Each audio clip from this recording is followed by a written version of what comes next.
భావించినది. దేవా, ఏ బద్ధనైజముచే జనులు అసద్గ్రాహ్యులయ్యుందురో దానిని విడుచుట వారికి అత్యంత కఠినమగును. భాష్యం. దీనస్థితి కారణమున కాళీయనాగు శ్రీకృష్ణుని నిజవాక్కులతో స్తుతింపజాలక తన పత్నులు చేసిన స్తుతులలో కొన్నింటిని శబ్దాంతరము చేసి పలికెనని శ్రీల సనాతన గోస్వామి పలికిరి. ఈ యొక్క చరమ ఫలము భంగపాటు, నిరాశ, క్రోధము అనునవి. ఈ సత్యము దీనుడగు కాళీయునికి ఇప్పుడు స్పష్టమయ్యను.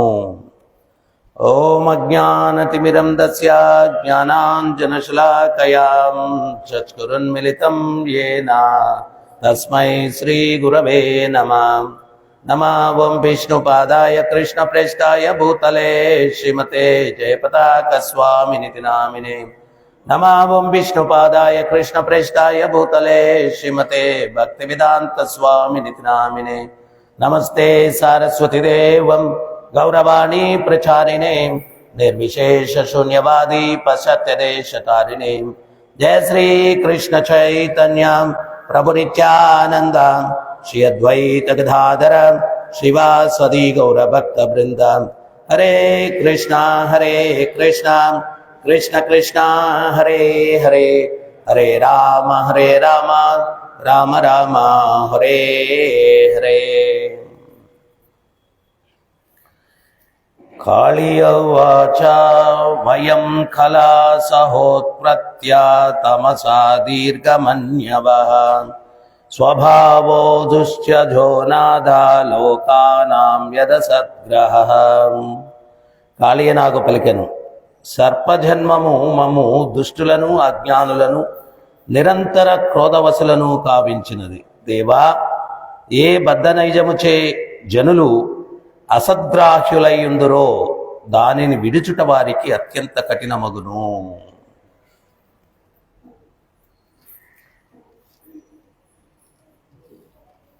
కాళీయుడు మొదట్లో ఎట్టున్నాడు, ఇప్పుడు ఎట్టున్నాడు? 4 దెబ్బలు పడిన తర్వాత దారికి వచ్చాడు. మొదట్లో చాలా అహంకారంతో ఉన్నాడు. ఈ సృష్టిలో ఆ యొక్క భావన మనలో కలుగుతుందన్నమాట. అన్నిటికీ నేనే కర్తను, అన్నిటికీ నేనే భోక్తను. ఇక్కడ సనాతన గోస్వామి ఆయన చెప్తూ ఉన్నారు, సిద్ధంగా ఉన్న ముసలోడు కూడా, ఏం తాత పెళ్లి చేసుకోకూడదా అంటే, నాకెందుకురా పెళ్ళి అన్నాడు. పిల్లని ఎవరు ఇస్తారా అంటారు, ఇస్తే చేసుకుందామని. కూడా అంతే, ఇంద్రియభోగ భావనలో ఉన్నటువంటి వ్యక్తికి భూమండలం అంతా అప్పచెప్తే చంద్రమండలం సంగతి ఏంటి అంటారు. అందుకే కదా ఇప్పుడప్పుడప్పుడు ఏదో యాడ్స్ వస్తుంటాయి, చంద్రమండలంలో ఫ్లాట్స్ అమ్ముతామని చెప్పి వస్తున్నాయి. ఇప్పుడు ఏడజాలవా ఏం చెప్తుంది అంటే, మనుష్య జీవితం అన్నటువంటిది తపస్యను ఆచరించడానికి ఉందిరా నాయనా అని చెప్తుంది తైత్రేయ ఉపనిషత్. మరి తపస్యలేంటి? తపస్యలేంటి అంటే బాహ్య ఇంద్రియాలను నిగ్రహించడము, అంతర్ ఇంద్రియాలను నిగ్రహించడము, పరిపాలనము, సత్యాన్ని వచించడం ద్వారా కూడా నీ యొక్క శక్తి, తపశ్శక్తి పెరుగుతుందంట. తర్వాత ధార్మిక వ్యవహార విధానము అంటే శాస్త్రాల్లో నువ్వు ఎట్లా, తర్వాత దానం ఇవ్వడము, దానాన్ని ఇస్తే కూడా తపశ్శక్తి నువ్వు సంపాదిస్తావు, దానాన్ని ఇవ్వడం. తర్వాత ఇతరులకు సహాయకారిగా ఉంటావు, తపశ్శక్తిని పొందుతావు.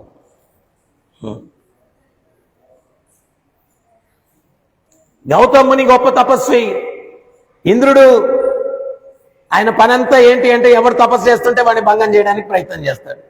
ఎందువల్ల? వీడు తపశ్శక్తిని బాగా చేసి అర్హతను పొంది నా సీట్ ఏమన్నా కాజేస్తాడు. గౌతముని కాలకృత్యములు తీర్చుకునేదానికి వెళ్ళినప్పుడు ఏం చేశాడు అంటే, గౌతముని యొక్క రూపంలో వచ్చి భార్యను చెరపట్టడానికి ప్రయత్నం చేశాడు. ఆమె గమనించింది, తిరస్కరించింది. నువ్వు చేసిన సేవ, నువ్వు చేసిన తపస్సు అంత పోతుందే. ఎందువల్ల పోతుంది? నువ్వు ఆ రకంగా స్పందించావు కదా, ఆ వ్యక్తి బయటకు చెప్పలా, అరే నేను మంచి పనికే కదా పిలిచాను, భోజనం పెడతానని పిలిచాను, ఈ మనిషి ఏంట్రా నాయన కుక్కలా కసిరేశాడు నన్ను అని చెప్పి అనుకున్నాడు, బాధపడ్డాడు లోపల. నువ్వు చాలా మృదువుగా మాట్లాడేవాడంట, చాలా సున్నితంగా, చాలా ప్రియం హితం, చాలా ప్రియముగా, చాలా హితముగా మాట్లాడేవాడంట శ్రీరామచంద్రుడు. అందుకనే ఏమన్నారు శ్రీరామచంద్రుల వారిని? సద్గుణ సంపన్నుడు. అన్ని సద్గుణాలే, వెతికినా ఎక్కడ మచ్చ కనిపించదు శ్రీరామచంద్రుల వారి యొక్క వ్యక్తిత్వంలో. చాలా నిర్మలంగా ఉన్నాం, కానీ నీలో కూడా మచ్చలు కనిపిస్తున్నాయ్యా. కానీ మా రామచంద్రుడి సంగతి తెలుసయ్యా నీకు? వెతికినా కానీ మచ్చలు కనిపించవయ్యా. అదయ్యా రామచంద్రుడు అన్నాడు. అదయ్యా రామచంద్రుడు అన్నాడు. సో సద్గుణ సంపన్నుడు శ్రీరామచంద్రుల వారు. ఇవన్నీ మనకు తెలియక సత్యం మాట్లాడితే శక్తి వస్తుంది, శాంతంగా మాట్లాడితే శక్తి వస్తుంది. ఇవన్నీ తెలియక మనం ఏం చేస్తున్నాం? ఓటి కుండలాగా అయిపోయింది మన జీవితం. కుండలో పైనుంచి నీళ్లు పోస్తే కింద కన్నం ఉంటే ఏమవుతుంది? కారిపోతూ ఉంటుంది. మనం కూడా సాధన అన్నీ చేస్తూ ఉన్నాం, ఏవి పాటించాలా అనేది తెలియని దానివల్ల ఏమవుతుంది? అదంతా మళ్ళా దారబోసేస్తున్నాం, వేస్ట్ చేస్తూ.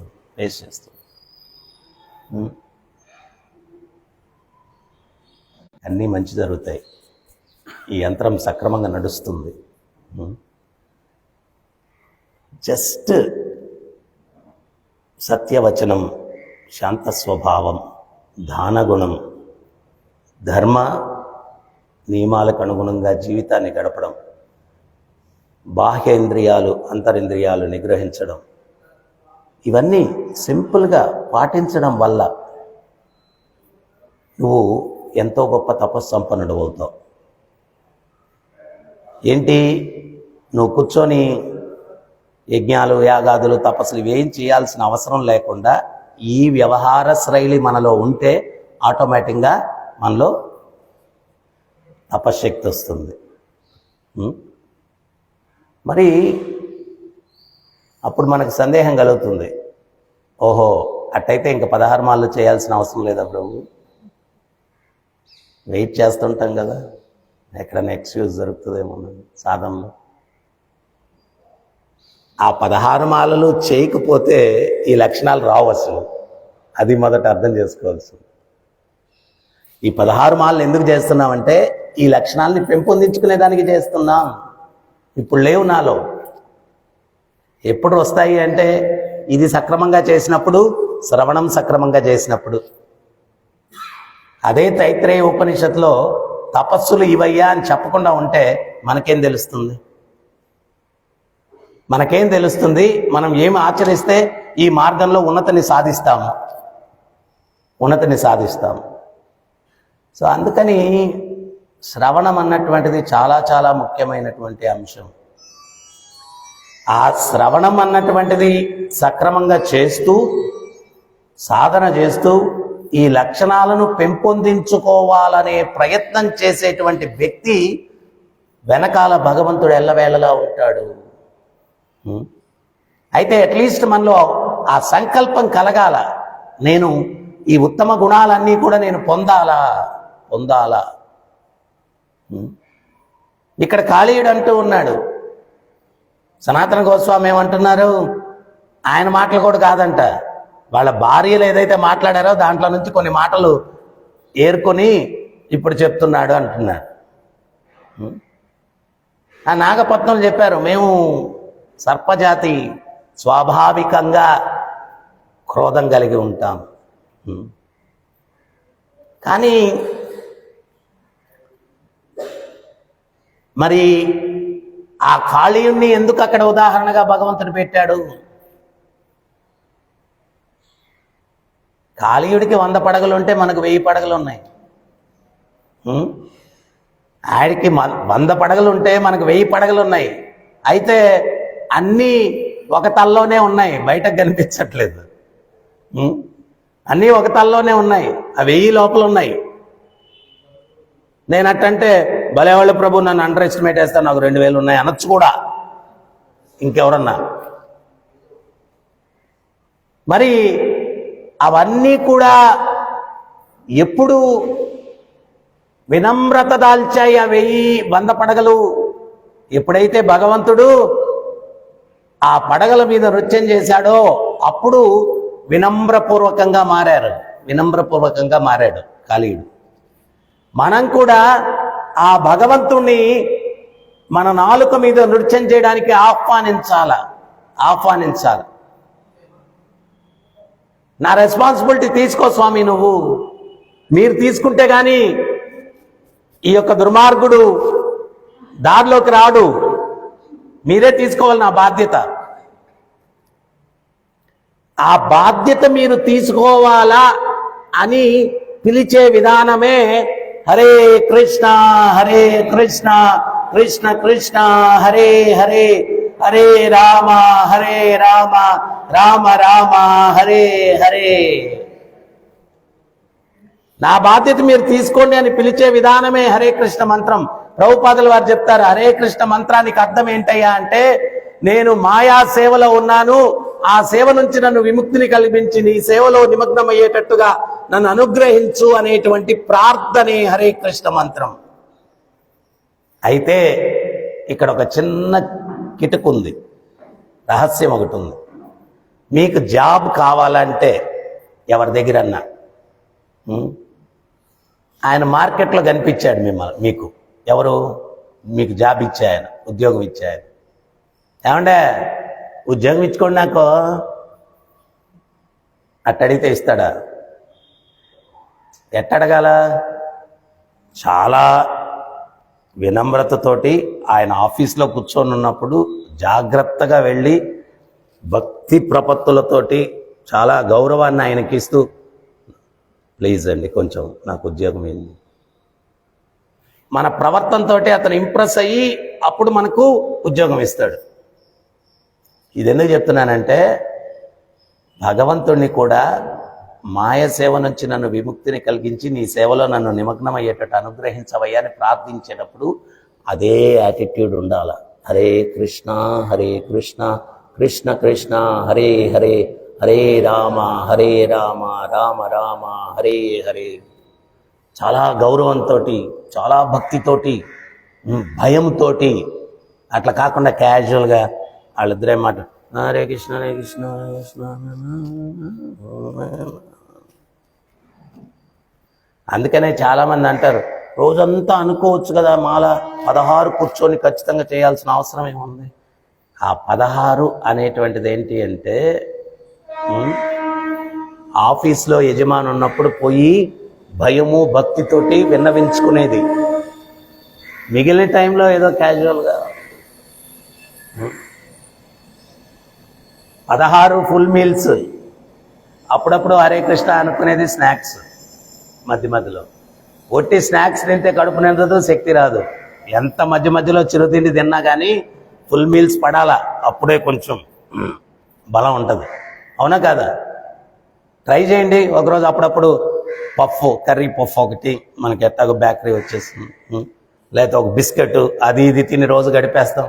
లేదే అయ్యి అప్పుడప్పుడు నువ్వు తృప్తిగా సంతృప్తుడవ్వాలా అంటే ఫుల్ మీల్స్ ఉండాలి. ఆ ఫుల్ మీల్సే 16 మాలలు మనం కూర్చొని పూర్తి ధ్యానం పెట్టి చేయాలి. ఆ ధ్యానం పెట్టి చేసినప్పుడే భగవంతుడు రెస్పాండ్ కూడా అవుతాడు. ఇప్పుడు తల్లిదండ్రుల నుంచి పిల్లవాడికి ఏదన్నా ఒక వస్తువు కావాలన్నా కానీ వాడు అడిగే దాంట్లో సీరియస్నెస్ ఉండాలి. ఆ సీరియస్నెస్ లేకపోతే వాడు ఉడికి అడుగుతుంటాడు, మళ్ళా సైలెంట్ అయిపోతాడు. పర్లేదు లేదు తల్లిదండ్రులు, వాడు సీరియస్గా అడిగినప్పుడు ఇస్తారు.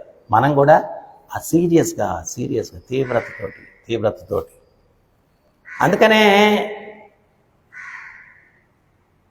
నామం ఎన్నో రోజుల నుంచి చేస్తున్నాం, ఎట్లా చేయాలో అట్లా చెయ్యని దానివల్ల ఫలితం అనేది దక్కని దానివల్ల అప్పుడు మళ్ళీ మనం నామాన్నే నిందిస్తున్నాం. అరే ఇన్ని రోజుల నుంచి చేస్తున్నాను, ఇంకా నేను ఇంద్రియ నిగ్రహం కలగలేదు, లేకపోతే నాలో మార్పు రాలేదు. చేసే విధానంగా చేయట్లేదు కాబట్టి రావట్లేదు. చేసే విధానంగా చేస్తే ఎందుకు రాదు? డాక్టర్ చెప్పాడు, అరే 3 పూట్ల ఈ మెడిసిన్స్ వేసుకొని, ఒక పూట వేసుకున్నావు, ఒక పూట వేసుకోలేదు, రోగం తగ్గట్లేదు. అప్పుడు నువ్వు డాక్టర్ని నిందిస్తావా, ఔషధాన్ని నిందిస్తావా? ఎవరిని నిందించుకోవాలా? నువ్వు దాన్ని సక్రమంగా వేసుకోలేదు కాబట్టి నువ్వే నిందించుకోవాలా. అదే రకంగా డాక్టర్ ప్రభుపాదుల వారు ఇచ్చేశారు, మెడిసిన్ ప్రిస్క్రిప్షన్ రాసి ఇచ్చేశారు ఆయన. నువ్వు దాన్ని తీసుకోవు, దానివల్ల ఆ లోపం ఆయనది కాదు, ఆయన ఇచ్చిన మెడిసిన్ది కాదు, అంతే కదా. ఆ మెడిసిన్ తీసుకొని ఎంతమందో ఉద్ధరింపబడ్డారు చరిత్రలో, ఎంతమంది లేరు? ప్రహ్లాదుడు, ధ్రువుడు, అంబరీషుడు, పాండవులు, ఎందరో మహానుభావులు, సంత మహాజనులు, ఎందరో భక్తులు, ఆళ్వార్లు, ఎంతోమంది, వేల మంది, అందరూ బెనిఫిట్ పొందారు. ఎందువల్ల? వాళ్ళ మెడిసిన్ మీద విశ్వాసంతో.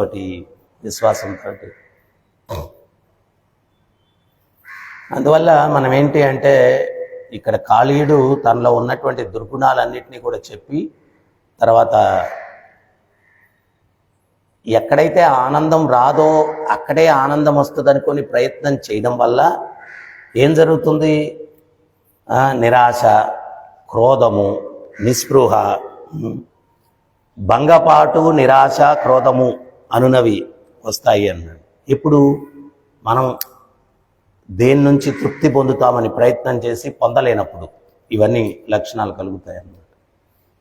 సో అందుకని మనం ఏంటి అంటే, ఆ భగవంతునికి పూర్ణ శరణాగతి పొంది ఆ నామాన్ని తీవ్రతతో చేస్తూ, ఏదో నేను ఒకటి చెప్తున్నాను, ఎన్ని జన్మలైనా కానీ క్యాజువల్గా సీరియస్నెస్ లేకుండా మనం జపం చేస్తే ఫలితం లేదు. ఏదో లెక్క పెట్టాలా, 16 కంప్లీట్ చేయాలా అనే రకంగా. మీరు ఒకటే మనం గమనించుకోవాల్సింది, ఒక మాల 108 ఉన్నాయి. ఆ 108 చేసే లోపు ఎన్నిసార్లు నేను శ్రద్ధగా విన్నాను. అది ప్రతి మాలకు మనం పరిశీలనతో మైండ్ అటు వెళ్తుంది, మళ్ళా తీసుకురావాలి. ఆ వెళ్ళినప్పుడు దాన్ని పట్టుకొని మళ్ళా తిరిగి తీసుకొని వచ్చి మాల మంత్రం వినిపించినప్పుడు దాన్నే తపస్సు అంటారు. ఆ మనసు వెళ్ళిపోతే దాన్ని వదిలేస్తే అది మానసిక భోగం అవుతుంది. దాన్ని వదిలేస్తే అది తపస్సు కాదు. అది వెళ్తుంది, మళ్ళీ తీసుకురావాలి. ఆ మనసు ఎంత తెలివైంది అంటే, ఎంత మోసపూరితమైంది మనసు అంటే, ఎన్నో జన్మలుగా మనల్ని మోసం చేస్తూ ఉంది. మంచిగానే వస్తుంది మన ట్రాక్లోకి. ఏమండి శ్రీరంగం గారు, భక్తులైపోయారండి మీరు. అయిపోవడం వల్ల మాల పట్టుకున్నారు. అదే ఏంటి అట్లా వస్తుంది ఫ్రెండ్లీగా. ఈ టైంలో మీరు గాన భక్తులు కాకుండా ఉండుంటే ఏం చేస్తుండేవారు? కాఫీ తాగేవారు ఉదయంతో 6:30కి. తర్వాత ఏం చేసేవారు? పేపర్ చదివేవారు. తర్వాత ఏం చేసేవారు? మార్కెట్కి వెళ్ళేవారు. అట్టట్ట వెళ్ళిపోతాడు, మాల అయిపోతుంది. ఊరంతా చుట్టుకొని వచ్చేస్తుంది మనసు. ఇక్కడ మాల అయిపోయింది. చాలా ఫ్రెండ్లీగానే. మొదట్లో ఎంత గౌరవంగా శ్రీరంగం గారు అంటా వచ్చింది మనసు. అప్పుడు మనమే, అరే మనసా మోసగాడు, నన్ను వదిలేరా బాబు, హరే కృష్ణ కృష్ణ కృష్ణ హరే హరే, హరే రామ రామ రామ హరే హరే, నన్ను వదిలే బాబు. జన్మలకు నీ మాటలు ఇని ఎడబడి వస్తా ఉన్నాను. వదిలే బాబు, ఈ జన్మకు వదిలేనందు, హరే కృష్ణ. దాంట్లో మళ్ళీ మాటలు కూడా వద్దు, వదిలేయి బేరాలు సారాలు వద్దు. ఏం చేయాలా? శబ్దం పెంచాలా. హరే కృష్ణ కృష్ణ కృష్ణ హరే హరే, హరే రామ రామ రామ హరే హరే. విశాఖపట్నంలో దాస్ గారు అని ఒక ఆయన కాలం చేశారు. ఆయన సాధన చేసేటప్పుడు పక్కన ఒక ఇటుకురాయి పెట్టుకునేవాడు. ఇటుకురాయి. ఆ మైండ్ అటు ఇటు వెళ్తే ఆ రాయి తీసుకొని టపటప కొట్టుకున్నాడు తలకి. నేను ఒకసారి ఎల్లుండి అక్కడ శ్రీనివాస్ అని ఒక భక్తుడు ఉండేవాడు. నేను అది చూసా, నేను షాక్ అయిపోయాను. ఇదేంటి నాయన ఈ తపస్సే. ఆ మైండ్ కానీ అటు ఇట్లా అయితే పట్టని కొట్టుకునేవాడు దాంతో. అంటే పెద్ద ఇటుకురాయి కదా, చిన్న ముక్కు. అయినా కూడా అందుకనే భక్తి సిద్ధాంత సరస్వతి మహారాజ్ చెప్పారు, ఆ మనసు అనే దాన్ని ఉదయంతో చీపరకట్టతోటి సాయంత్రం చెప్తో కొట్టు అన్నారు. ఎందువల్లంటే దాని మాటలు వినడం వల్లే ఈ యొక్క సంసారంలో చిక్కుకొని అల్లాడుతూ ఉన్నాము. మనకు కూడా అయిపోయింది, సంవత్సరాలు అయిపోయింది. ఒక్కొరు 30 years industry, 20 years industry, 15 years industry. భక్తి ఇండస్ట్రీలో సంవత్సరాలు చెప్పుకుంటాం మనం, ఏం సాధించాం. సో అందుకని గతించిన కాలం మళ్ళా తిరిగి రాదనమాట. చాలా జాగ్రత్తగా దాన్ని ఎట్లా మనం వినియోగించాం అనేటువంటిదే లెక్క. అందుకని జాగ్రత్తగా. ఇంకోటి, మరీ అంత తీవ్రంగా నిమగ్నమైపోతే భగవంతుడు మనల్ని చూసుకుంటాడా? ఇదొకటే సందేహం. నువ్వు శరణాగతి పొందినా పొందకపోయినా చూసుకునేవాడు ఆయనే కదయ్యా. నువ్వేం చూసుకుంటావు? నిన్న నేను చెప్తున్నాను, చలికాలం వచ్చింది, ఒక చిన్న రూమ్లో ఏసీ రావాలంటే ఎంతో ఖర్చు పెట్టి కొనుక్కొని కరెంటు అంత బిల్లు అది ఇది వస్తుంది. కానీ భగవంతుడు మొత్తం ఏసీ చేశాడు. శీతాకాలం అంతా మొత్తం ప్రపంచం అంతా ఏసీ. మరి అవన్నీ చేయగలిగిన ఆయనకి ఆఫ్టర్ ఆల్ నువ్వు అక్కడివి ఎంత? నేను నాకు ఆ కుంభమేళాలో మనం 24 గంటలు భగవంతుడు నన్ను పట్టించుకోవట్లేదు, నన్ను చూడట్లేదు, అది ఇది అనుకుంటా ఉంటాం. ఎంత పిచ్చోళం. ఒక ప్రదేశంలో ఒక సంఘటనకి ఇన్ని కోట్ల మంది భక్తులు వీళ్ళందరూ ఉంటే వాళ్ళలో మనం ఎంత? Just simple. మనం ఎంత వాళ్ళందరిలో చూస్తే మరి ఆయన ఎంత బిజీ, ఎంతమందిని పట్టించుకోవాలి ఆయన? నువ్వు ఒక్కడమేనట్రా పనికి మొదలవాడు? ఎంతమంది ఉన్నారు ఆయనకి? మనం ఏదో ఒక్కసారి హరే కృష్ణ అని విసి నేను చాలా గొప్ప, ఎప్పుడు ఆయన అటెన్షన్ నా మీదే ఉండాలా? ఎంతోమంది మహానుభావుడు, ఎంతోమంది ఆయనకి. అయినా ఎంతమంది ఉన్నా ఇంకెంతమందికైనా ఆయన రక్షణ కల్పించగలడు. పాండవులు వనవాసం చేస్తూ ఉన్నారు. రోమఋషి ఆశ్రమానికి వెళ్ళారు. వెళ్తే అక్కడ చెట్టుకు ఒక పండు కనిపించింది. ఆ పండు తింటే ఆకలి దప్పికలు ఉండవంట. ద్రౌపదికి ఈ విషయం తెలిసి ధర్మరాజుని అడిగింది, స్వామి ఆ పండు కావాలా? వనవాసం చేస్తున్నాం కదా అడవిలో, ఎప్పుడు భోజనం లభిస్తుందో, ఎప్పుడు నీళ్లు లభిస్తాయో లేదో తెలియదు. ఆ పండుగ తింటే కొంచెం వాటన్నిటి నుంచి ఉపశమనం కలుగుతుంది. ధర్మరాజు బాణంతో కొట్టాడు, ఆ పండు కింద పడింది. ఆయన నకులుడికి చెప్పాడు, పోయి తీసుకురామన్నాడు. అది ఎత్తుతుంటే రావట్లేదు.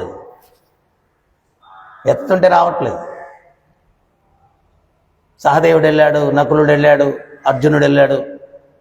వీళ్ళు ఎవరి వల్ల కాకపోతే భీముడు వచ్చాడు. అందరినీ పక్కకు నెట్టేసి ఆయన మొదట ఎడం చేయబెట్టి ఎత్తపోయాడు. రాలా, 2 చేతులు ఎత్తపోయాడు. అంతా రాలేదు. ఇదేంటిది? ఆ కదలికకి వీళ్ళు ఎక్కడ నిలబడి ఉన్నారంటే రోమఋషి యొక్క రోమాల మీద నిలబడి ఉన్నారంట. ఆ ఆశ్రమం అంతా ఆయన రోమాలు విస్తరించున్నాయంట. రోమఋషి, ఆయన పేరే రోమఋషి. ఆ కదలికకి ఆయన ధ్యానమగ్నుడై ఉన్నాడు. ఆయన ధ్యానం భంగమైంది, మేల్కొన్నాడు.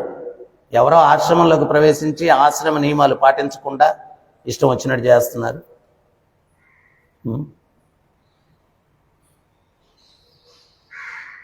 పండు కూడా ఆశ్రమంలోకి ప్రవేశించిన తర్వాత గురువుగారి అనుజ్ఞ లేకుండా ఏం చేయకూడదు. మనోళ్ళు ఏదో సేవ అనుకుంటారు. చాలామంది చూస్తాను నేను, ఏదో 4 పూల చెట్లు వేస్తాం కదా, ఆ పూలు పీక్కొచ్చి భగవంతుడికి ఇస్తాను. నువ్వు బయట నుంచి కొనుక్కురా, డబ్బులు ఈడ పెంచి ఆశ్రమం అందంగా ఉండాలని చెప్పి పెడితే వాటిని నువ్వు తుంచేస్తే ఇచ్చామని భగవంతుడికి పెద్ద భక్తితో అర్పించేస్తాడు. అవి ఉంటే 4 రోజులు అందంగా కనిపించే ఆశ్రమం చక్కగా ఉంది. నువ్వు ఒకరోజు పీకేస్తే అయిపోయింది ఆ రోజుతో. అయినా అది నీ యొక్క కర్మఫలమేం కాదు కదా. సో ఆయన కోపోద్రిక్తుడయ్యాడు. ఆయన ఎప్పుడైతే కోపోద్రిక్తుడయ్యాడో ఈ రోమాలన్నీ కూడా వీళ్ళని బంధించేస్తున్నాయంట. పాండవుల్ని, ద్రౌపదిని, అందరినీ. భక్తులకేంటి అంటే కష్టమైన ఆనందమైన గుర్తొచ్చే మొట్టమొదటి వ్యక్తి ఎవరు అంటే భగవంతుడు. మనకు కూడా గుర్తొస్తాడు భగవంతుడు. ఎందుకు? కష్టం వచ్చినప్పుడు నిందించడానికి, సుఖం వచ్చినప్పుడు నా శక్తి వల్ల నాకు వచ్చింది సుఖం అనుకునేదానికి. మనం చేసిన పాపాలు గుర్తుండవు కాబట్టి కష్టం వస్తే ఆయన్ని నిందించేస్తాం. ఏం దేవుడయ్యా అన్ని కష్టాలు వస్తున్నాను, అబ్బో నువ్వు అందరికీ కష్టాలు ఇచ్చినప్పుడు ఏమన్నా గుర్తుపెట్టుకున్నావు? అప్పుడు ద్రౌపది తక్షణమే కృష్ణ అని చెప్పి పెద్దగా పిలిచింది. కృష్ణుడు ప్రత్యక్షమయ్యాడు. ఏమ్మా అన్నాడు. స్వామి జరిగింది చెప్పింది. చూడమ్మా, ఆశ్రమంలోకి వచ్చినప్పుడు ఆశ్రయ నియమాలు తెలుసుకోవాలి కదా. పండు ఉందని చెప్పి ఆమెను బాణం కొట్టి తప్పు కదా. ఆయన నా భక్తుడే, మీరు నా భక్తులే, నేనేం చేయగలనమ్మా? స్వామి అన్నిటికీ పరీక్ష పెడతారయ్యా మీరు. ఇంక మీరు లేకపోతే మాకు దిక్కెవరున్నారు స్వామి, మీరే రక్షించాలి. సరే, నేనేం చేసినా మీరేమి మాట్లాడకూడదు, నేను ముందు వెళ్తాను, మీరు నా వెనకాల రండి అన్నాడు. ముందు వెళ్ళాడు ఆయన. రోమ ఋషి ఆయన ఆగ్రహంతో ఉన్నాడనమాట, శపించేయడానికి. భగవంతుడు వెళ్ళేసరికి భగవంతుడిని చూడంగానే ప్రసన్నం అయిపోయి ఆయనకి నమస్కారం చేసుకొని ఉచితాసనం మీద కూర్చోబెట్టాడు. యోగక్షేమాలు అడిగారు. ఈ లోపల పాండవులు వస్తున్నారు. పాండవులు వస్తుంటే ఈ రోమ ఋషి అని ఇట్లా మళ్ళా గుర్తొచ్చేసింది ఏం చేయాలి, ఆయనకి శపించేయాలని. ఈ లోపల భగవంతుడు టక్కని శపించేస్తాడేమో అని చెప్పి భగవంతుడు ఏం చేశాడంటే టక్కని లేచేసి పాండవులకు ఎదురుగా వెళ్ళి సాష్టాంగ నమస్కారం చేశాడు. పాండవులు ఎవరు? కృష్ణుడు. మరి భగవంతుడు అంతటి వాడు సాష్టాంగ నమస్కారం చేస్తే ఈయన అని ఆయన మళ్ళీ వంగిపోయి మళ్ళీ ఈయన కూడా నమస్కారం చేశాడు. ఆమె లేచి ధర్మరాజుని, పాండవుల్ని, ధర్మానికి ప్రతిరూపాలైన పాండునందనులు వీరు విధివశాత్తు మాయాజోదములో సర్వస్వాన్ని కూల్పోయి అరణ్యవాసం చేస్తున్నారు అని చెప్పి ధర్మానందన నమస్కారాలు అని చెప్పి నమస్కారం పెట్టాడు. ఈయన కూడా తన భక్తుల్ని కాపాడడం కోసం భగవంతుడు ఏంటి సాష్టాంగ నమస్కారం చేయడం ఏంటి?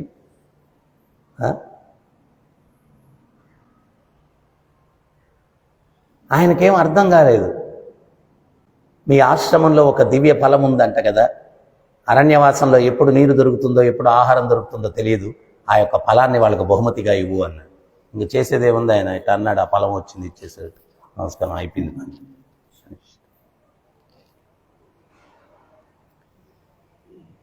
భక్తిలో ఇంకోటి కూడా మనం అర్థం చేసుకోవాల్సింది ఏంటి అంటే ఆ భగవంతుని యొక్క గొప్ప హృదయాన్ని మనం అర్థం చేసుకున్నవాడే నిజమైన భక్తుడు.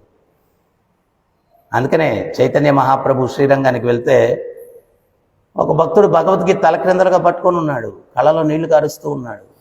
అందరూ పండితులు హేళన చేస్తున్నారు, వీడికి భగవద్గీత పట్టుకోవడమే రాదు, ఏదో అర్థమైనట్టు కళ్ళలో నీళ్లు పెడుతున్నాడు వీడు. మహాప్రభు వెళ్ళాడు, చూశాడు. నాయన ఏంటి నీ ప్రయత్నం అన్నాడు. స్వామి, మా గురువుగారు భగవద్గీత చదవమన్నారు, కానీ నాకు చదువు రాదు. మరి చదువు రాకపోతే ఎందుకయ్యా ఏడుస్తున్నావు అన్నాడు. భగవద్గీత చేతిలోకి తీసుకున్న తక్షణమే ఒక సత్యం నాకు తెలుస్తుంది. ఏంటది అన్నాడు. అఖిలాండ కోటి బ్రహ్మాండ నాయకుడు ఆ దేవదేవుడు తన భక్తులను సంతృప్తిపరచడానికి, రక్షించడానికి ఏ స్థాయికి దిగజారడానికైనా సిద్ధమైపోతాడు. అర్జునుని కోసం రథసారథి స్థానం అంటే రథంలో కూర్చున్న వ్యక్తి పాదాల దగ్గర కూర్చునేటువంటి అతి నీచమైన స్థానం, దాన్ని స్వీకరించాడు ఆ దేవదేవుడు. ఆయన ఉన్నత హృదయాన్ని అర్థం చేసుకుని అశ్రుదాలు కారుస్తున్నాను అన్నాడు. అప్పుడు చైతన్య మహాప్రభు తమలహస్త ఆశీర్వదించి భగవద్గీత అంతా చదివితే ఏదైతే అర్థం చేసుకోవాలో చదవకుండానే అర్థం చేసుకున్నావు, నీ జన్మ తరించిందని చెప్పాడు. మొట్టమొదట మనం అర్థం చేసుకోవాల్సింది, ఈ యొక్క సృష్టిలో, ఈ యొక్క ప్రపంచంలో ఎంత గొప్ప వ్యక్తి అయినా ఆ గొప్ప వ్యక్తి, అందరికీ కూడా గొప్ప వ్యక్తి ఆ భగవంతుడు. ఆ భగవంతుడు ఉన్న కరుణ ఎవరికీ లేదు. అందుకనే ఏ కృష్ణ కరుణా సింధు, కరుణా సింధు, ఆయన కరుణకు అవధులు లేవు. ఆయన హృదయం చాలా విశాలమైనటువంటిది. పూతన సంహరించాలని చెప్పి వచ్చింది, ఒక తల్లి భావనలో పాలివ్వడానికి ప్రయత్నం చేసింది కదా అని చెప్పి ఆమెను సంహరించి వైకుంఠంలో తల్లి స్థానాన్ని కల్పించాడు భగవంతుడు. ఇది భగవంతుని యొక్క కరుణ అంటే. ఎన్నో జీవులు ఆయన ఉన్నాడు అని గుర్తించట్లేదు, ఏమీ చేయట్లేదు, కానీ వాడు చేసిన కర్మను బట్టి అన్నీ ఇస్తా ఉన్నాడు, ఏం ఆపట్లేదు.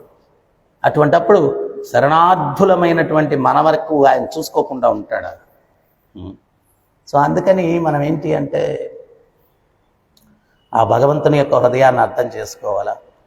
మనలో ఉన్నటువంటి కల్ముషాలు ప్రక్షాళన అవనంత వరకు ఇవన్నీ మనం గుర్తించలేం. పచ్చకామర్ల వాడికి ప్రపంచం అంతా పచ్చ కనిపిస్తుంది. అదే రకంగా భవరోగానికి గురి అయినటువంటి వ్యక్తులు మనకి ప్రతిదీ భౌతికంగా కనిపిస్తుంది, ఆధ్యాత్మికంగా కనిపించదు.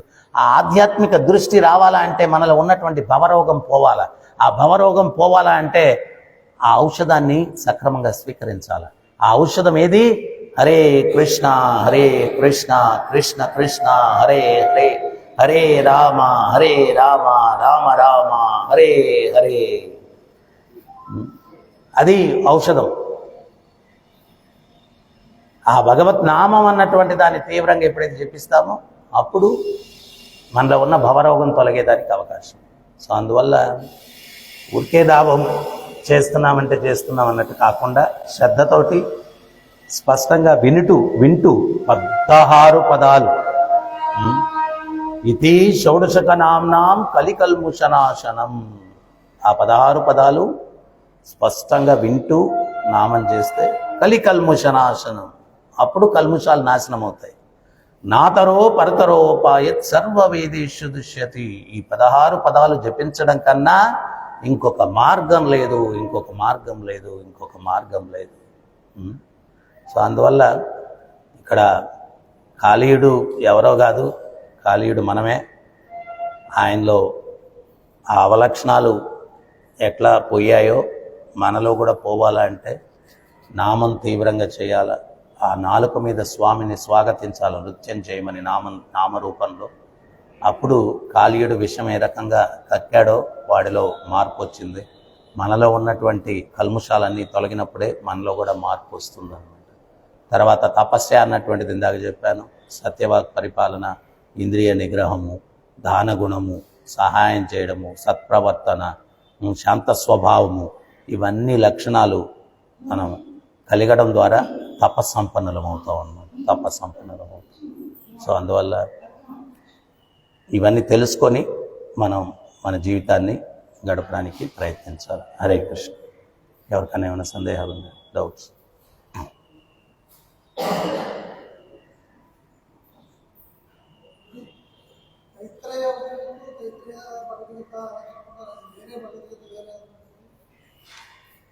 తైత్రేయ భగవద్గీత అసలు భగవద్గీతే కాదు, అసలు దానికి సంబంధమే లేదు భగవద్గీత. తైత్రేయ ఉపనిషత్తు 108 ఉపనిషత్తుల్లో ఒక ఉపనిషత్తు అది. శ్రీపాద మధ్వాచార్యుల వారికి చాలా ఇష్టమైనటువంటి ఉపనిషత్తు అది, తైత్రేయ ఉపనిషత్తు. ఆయన యొక్క భౌతిక జగత్తును విడిచిపెట్టేటప్పుడు కూడా ఉడిపిలో అనంతేశ్వర అన్నటువంటి మందిరంలో కూర్చొని తైత్రేయ ఉపనిషత్తు మీద ఉపన్యాసం ఇస్తూ ఉంటే ఆయన మీద పూల వర్షం కురిసిందనమాట. ఆ పూల వర్షం పూర్తిగా శరీరాన్ని కప్పేసినప్పుడు శబ్దం ఆగిపోయింది. ఈ శిష్యులు పరిగెట్టుకుంటూ వెళ్ళి ఆ పూలన్నీ పక్కకు జరిపితే మధ్వాచార్యులు వారు లేరనమాట, అదృశ్యమైపోయారు. సో ఆ తైత్రేయ ఉపనిషత్తు అది ప్రామాణికం. ఈ త్రైత భగవద్గీత అనేదో అంటే ద్వైతము విశిష్టాద్వైతం ఉంది కదా, ఈయనేదో కొత్తది కానీ పెడదామని చెప్పి త్రైతం అని పెట్టాడు అనమాట. తర్వాత ఇంకొక ఆయన చతుర్థం అని పెడతాడు, ఇంకొక ఆయన పంచము అని పెడతాడు. ఇవన్నీ కూడా నాన్సెన్స్, ప్రామాణికం కాదు.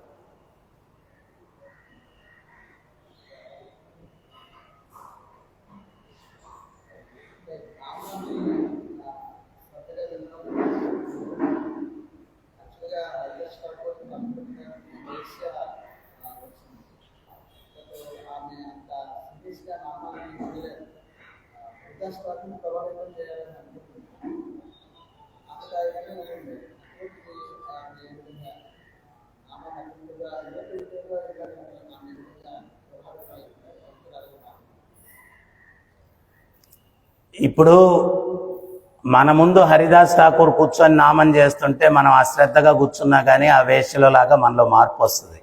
దురదృష్టవశాత్తు మన ముందు హరిదాస్ ఠాకూర్ లేరు, అది బిగ్ లాస్. ఆమె ముందు హరిదాస్ ఠాకూర్ ఉన్నారు కాబట్టి, ఆయన నామాచార్యుడు కాబట్టి, ఆమె మొదట్లో కామపూరితమైన భావనతో వచ్చి ఆయన ముందు కూర్చున్నా కానీ ఆయన ప్రపంచాన్నే ప్రభావితం చేయగలిగినటువంటి వ్యక్తి కాబట్టి ఆమెలో పరివర్తన వచ్చిందనమాట. సో ఆ వ్యక్తి యొక్క పవర్ అది, హరిదాస్ ఠాకూర్ వారి యొక్క పవర్ అది. ఒక్కోసారి ఏమవుతుంది అంటే నామం ఎప్పుడు కూడా పవర్ఫుల్లే, నామం పవర్ అది ఎప్పుడు పవర్ఫుల్లే, కానీ సూర్యుడు ఎప్పుడు కాంతిమయంతోనే ఉంటాడు. ఈ మబ్బులు అడ్డం వచ్చినప్పుడు చీకటి వస్తుంది. అట్టని చెప్పి సూర్యుడు తేజస్సు ఆరిపోయిందని కాదు, ఈ మబ్బులు అడ్డం వచ్చాయి. అట్లాగే ఆ చేసే వ్యక్తిలో అనర్థాలు ఉన్నప్పుడు ఆ సూర్యుడికి మీదకి మబ్బులు వచ్చి ప్రభావం చీకటి చేసినట్టుగా ఆ ప్రభావం తగ్గుతుంది. అంతేగాని నామం ఎప్పుడు పవర్ఫుల్లే, నామం ఎప్పుడు పవర్ఫుల్, ఆ చేసే వ్యక్తి యొక్క దీన్ని బట్టి ఉంటుంది. ఇప్పుడు ఇంకోటి ఏంటి అంటే మనం ఇంకోటి కూడా గమనించాల. అజామిలుడు నారాయణ అని చెప్పాడు, ఆయనకేం మోక్షం వచ్చేలేదు, సెకండ్ ఛాన్స్. హరిద్వార్లో కూర్చొని మళ్ళా సీరియస్గా సాధన చేసి మోక్షం వచ్చేటువంటి ఛాన్స్ వచ్చింది. ఈమె కూడా వేశ్యలో ఆమె యొక్క ఆలోచనలో పరివర్తన కలిగింది, కానీ మోక్షానికి అర్హురాలు అవలా. తర్వాత ఏమైంది, ఆలోచనలో పరివర్తన తెచ్చుకొని మళ్ళీ నామం చేసుకుంటూ ఆమె తపస్సు చేసుకుంటూ మళ్ళా పరివర్తన పొందిందనమాట.